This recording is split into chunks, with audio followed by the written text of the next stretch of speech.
안녕하십니까. 맨눈으로 세상의 흐름 읽어드리는 Y타임스 정세 분석의 주북일입니다. 러시아의 우크라이나 침공에도 불구하고 러시아를 간접 지원하려는 중국에 대해서 미국이 결국 칼을 빼들었습니다. 미국이 러시아하고 거래하는 중국 기업 그리고 개인에 대해서 2차 제재 가능성 카드를 꺼내들었기 때문에 그렇습니다. 지나 르몬드 미 상무장관은 미국 시간으로 8일 미 뉴욕타임스하고 인터뷰에서 이런 말을 했습니다. 러시아의 반도체와 첨단 기술 수출을 금지한 제재에 동참하지 않는 중국 기업에 대해서 문을 닫게 할 수도 있다. 이렇게 경고를 한 겁니다. 만약 미국의 경고에도 불구하고 러시아의 반도체를 수출하게 되면 이들 기업이 제품을 만드는 데 필요한 미국산 장비 그리고 소프트웨어를 차단하는 강력한 제재를 통해서 더 이상 사업을 하지 못하도록 만들겠다. 이렇게 엄포를 놓은 겁니다. 르몬드 장관은 미국의 반도체나 다른 첨단 기술을 계속 제공함으로써 미국 제재에 저항하는 SMIC 그러니까 중상고지라든지 다른 기업들도 본질적으로 폐쇄할 수 있다라고 강조를 했습니다. 미국은 러시아와 벨라루스에 대해서 첨단 반도체를 포함해서 특정 하이테크 제품의 판매를 금지하는 금수 조치를 내린 바 있습니다. 이건 미국 기업뿐만 아니라 제품을 만드는데 미국산 소프트웨어 그리고 기술을 사용하는 중국 기업을 포함해서 모든 나라의 기업들에게 이게 적용됩니다. 르몬드 장관은 이어서 러시아는 우리의 제재와 금수 조치를 끝내기 위해서 다른 나라에 구애할 것이 분명하다 그랬습니다. 그러면서 만약 미국이 상하이의 SMIC와 같은 회사가 러시아의 반도체를 판매한다는 사실을 알게 되면 우리의 장비와 소프트웨어 사용을 막을 수 있기 때문에 사실상 SMIC의 문을 닫을 수도 있다라고 경고를 한 겁니다. 그러면서 르몬드 장관은 그들은 러시아 이런 물건을 공급하지 않는 것이 유리하다 그러면서 중국의 반도체 생산 능력에 치명적일 것이다 이렇게 경고를 했습니다. 미국은 지난 2020년에 미중 갈등 속에 중국 기업 화웨이에 대해서 치명적 타격을 주기 위해서 이 화웨이가 대만, TSMC 등 해외 반도체 기업으로부터 이 반도체 납품을 받지 못하도록 이 규정을 활용한 바 있습니다. 이 때문에 성공적이었던 화웨이의 모바일과 브로드밴드 사업이 좌초됐었죠. 중국 입장에서 더욱 곤혹스러운 게 뭐냐면 만약 미국이 중국을 향해서 세컨더리 보이콧 조치를 시행하게 된다 그러면 이 중국 내 진출해 있는 한국의 반도체 기업들에게도 직접적인 영향을 미칠 수밖에 없다는 점입니다. 첨단 기술 제품에 대한 러시아 수출을 금지한 미국 주도 제재에 동참하게 되면 해당 제재에 반대하는 중국 정부의 공식 입장에 반하게 되죠. 그러니까 제재에 동참하지 않게 되면 르몬드 장관의 경고처럼 불이익을 받을 수도 있다 하는 그런 이야기입니다. 현재 애플이라든지 삼성전자 같은 스마트폰 업체 그리고 컴퓨터 제조사 HP, 델 같은 업체들은 이런 제재가 발표된 이후에 러시아 시장에서 이 제품 판매를 중단했습니다. 자, 이런 점에서 중국이 미국의 경고에도 불구하고 이 러시아의 반도체 등의 첨단 제품을 수출하게 된다 그러면 어쩔 수 없이 중국에 진출해 있는 해외의 반도체 기업들이 생산을 중단할 수밖에 없을 겁니다. 자, 이렇게 되면 중국에게는 엄청난 부메랑이 돼서 돌아올 수가 있습니다. 이들 해외 기업들이 반도체 생산을 하지 않게 되면 당장 중국의 첨단 산업들의 모든 가동이 중단될 수도 있기 때문에 그렇습니다. 그만큼 반도체 자금률이 낮죠. 미국이 이렇게 중국을 향해서 제2차 제재, 그러니까 세컨더리 보이콧이라는 초강수를 꺼내든 것은 이 중국이 러시아의 우크라이나 침공 이후에도 러시아하고의 교역 같은 이런 협력을 유지하고 강화하겠다. 이런 입장을 명확히 했기 때문에 그렇습니다. 미국 입장에서는 중국이 러시아를 직간접적으로 지원하고 나설 경우에 이 서방 세계의 제재가 약화될 것을 우려하고 있습니다. 앞서서 제이크 설리번 미 백악관 국가안보보좌관도 러시아의 침공 전인 지난 2월 6일 폭스뉴스 인터뷰에서 만약 실제로 러시아가 우크라이나 침공을 감행한다 그러면 여기에 대해 러시아는 전략적 대가를 지불해야 될 뿐만 아니라 중국이 이걸 지원하게 되면 중국 역시 대가를 치르게 될 것이다. 이렇게 미리 경고를 한 바 있었죠. 보도에 따르면 미 국무부 관리는 만약 중국이나 기타 국가가 우리 제재에 해당하는 활동에 연루되려 할 경우에 그들 또한 우리 제재 대상에 오를 것이다 라고 말을 했습니다. 조 바이든 미국 대통령도 미국 시간으로 지난 1일 취임 후 첫 국정연설에서 중국에 대해서 전략적 경쟁자로 규정을 하면서 중국이 미국에 반하는 방향으로 베팅하는 것은 좋은 선택이 아니다, 이렇게 강조를 했었죠. 이렇게 미국이 러시아하고 거래하는 중국 기업에 대해서 제재 가능성을 언급하니까 중국 정부는 중국 기업과 개인의 합법적 권익을 지키기 위해 필요한 모든 조치를 취할 것이다, 그러면서 강하게 반발했습니다.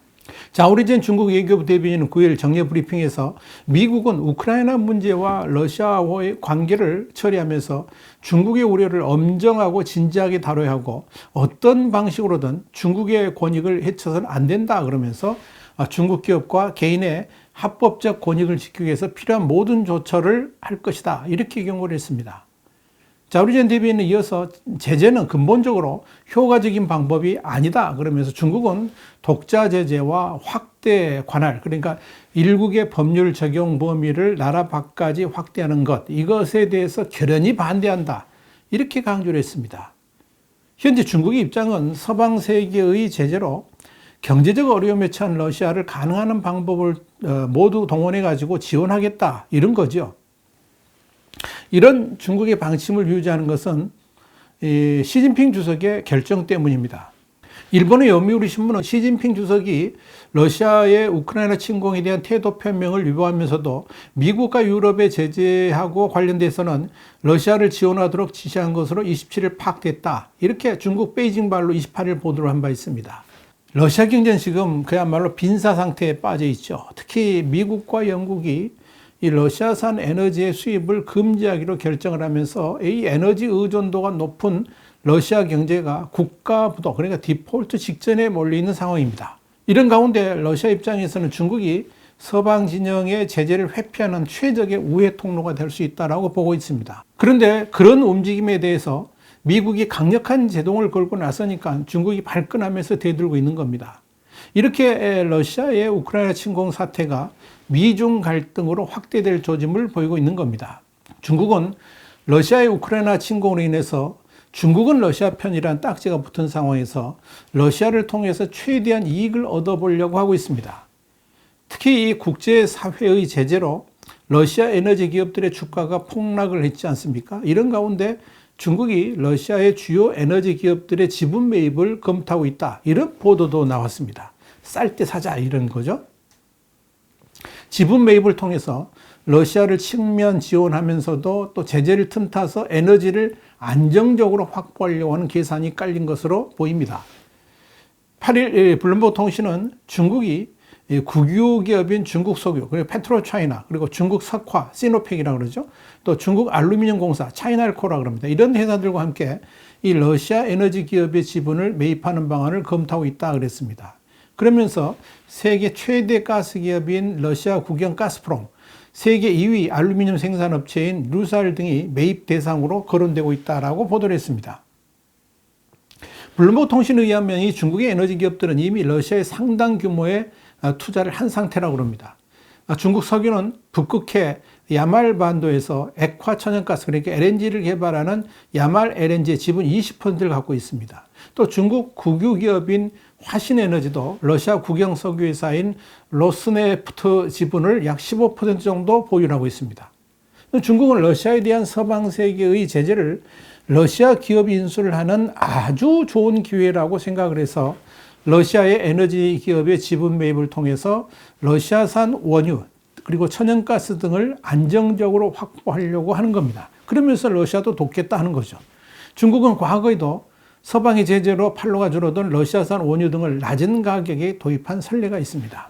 이런 중국의 움직임에 대해서 블룸버그는 전 세계 비난을 받고 있는 러시아의 자원을 사주는 게 중국 입장에서도 부담스러울 수 있다 그랬습니다. 그러면서 제2차 세계대전 이후에 국제질서의 분수령이 될 것이라는 평가가 나오는 이 우크라이나 전쟁에서 러시아를 계속 지지하다가 심각한 대가를 치를 수도 있다라고 지적을 했습니다. 또 대러시아 제재가 장기화할 경우에 러시아 기업 가치가 계속 하락해서 막대한 투자 손실을 볼 수도 있다. 이런 우려도 나옵니다. 만약 러시아를 지원하는 중국 기업에 대해서 미국의 세컨더리 보이콧을 단행한다 그러면 이들 기업들이 직격탄을 맞으면서 오히려 엄청난 역풍을 맞을 수도 있다. 이런 지적도 또한 나옵니다. 그렇게 되면 미국과 중국 간의 정면 충돌 양상으로 갈 수밖에 없을 겁니다. 자, 분명한 것은 미국의 제재 방침은 확고부동하다는 겁니다. 이 때문에 중국은 미국에 맞서서 러시아하고의 협력을 강화하려 했던 그런 외교 방침에 제동이 걸릴 수밖에 없을 것으로 보입니다. 그렇다고 현 상황에서 어렵게 잡은 러시아의 손을 뿌리칠 수도 없는 그런 입장입니다. 이런 상황에서 중국은 일단 미국의 강경 대응 방침을 선언하면서 맞대응하겠다는 의지를 내비쳤습니다만 중요한 것은 그렇게 해봐야 손해보는 곳은 결국 중국이라는 데 문제가 있습니다.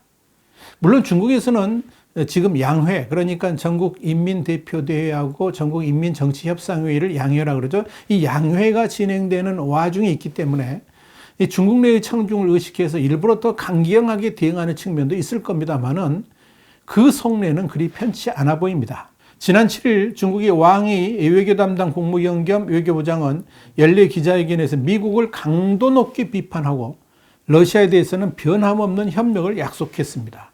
그러면서도 러시아 제재에 한몸으로 대응하고 있는 유럽을 향해서는 전략적이고도 장기적 관점에서 중국 유럽 관계를 바라보고 있다 그러면서 유럽에 대한 중국의 정책은 안정적이고 견고해서 일시적인 사건에 의해, 그러니까 우크라이나 사태를 말하는 거죠. 일시적인 사건에 의해 변하지 않을 것이다.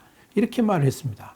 왕 이 부장은 이어서 우리는 유럽이 더 독립적이고 객관적인 대중국 인식을 형성해서 실무적이고 긍정적인 대중국 정책을 시행하고 함께 신냉전에 반대하고 진정한 다자주의를 수호하고 실천하기를 희망한다. 말이 복잡한데 쉽게 설명하자면 미국하고는 좀 거리를 두고 우리하고 가깝게 지내자 이런 뜻이죠.